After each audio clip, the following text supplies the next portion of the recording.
According to the Quran, Jesus was a prophet of Islam. His followers were Muslims, and the Gospel is the inspired, preserved, authoritative Word of Allah.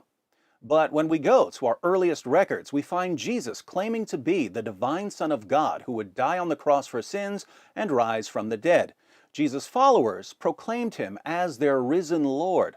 The gospel that Christians have been reading for nearly 2,000 years tells us that anyone who claims to be a prophet but rejects Jesus' death, resurrection, and deity is a false prophet and an antichrist. So if the Quran is right about Jesus, why does all of the available evidence tell us that the Quran is wrong about Jesus? Well, our Muslim friends have an answer. The reason our earliest evidence so thoroughly contradicts Islam, they insist, is that our earliest evidence was corrupted. But who corrupted it?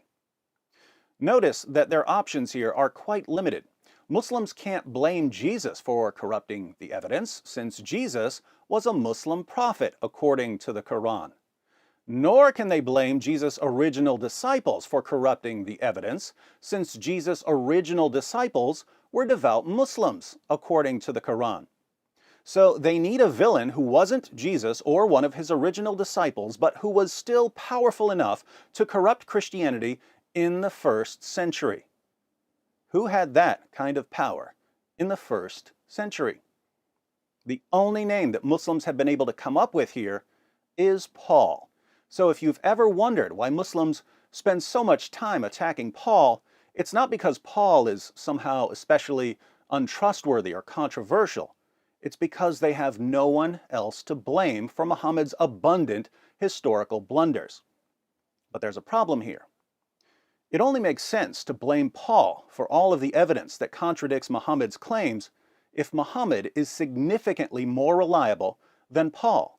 If Muhammad is less reliable than Paul, it makes no sense to point a finger at Paul whenever Muhammad gets something wrong. In other words, if I catch person A making numerous false statements, and I ask him how I can trust him when he's making so many false statements, and he says, it's person B's fault, he corrupted all of the evidence and made my statements seem false, but person B turns out to be far more trustworthy than person A, it becomes impossible to take person A seriously. So the question we should be asking is this: whose claims about Jesus are more reliable, Paul's or Muhammad's? In this series, I'm going to offer a few reasons to trust what Paul says about Jesus over what Muhammad says about Jesus. And when I say a few reasons, I mean 25 of them.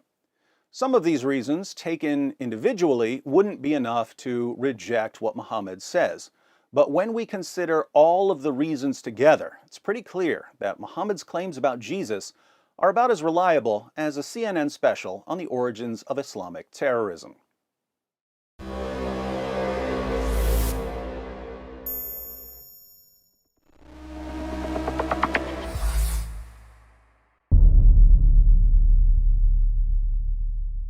Hi everyone, thanks for watching. In case you stumbled upon this video while browsing or searching, I wanted to let you know that it's part of a series comparing Paul and Muhammad.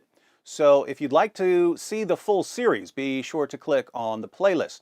If you're already in the playlist, you're about to see that we have much earlier records for Paul's life than for Muhammad's life.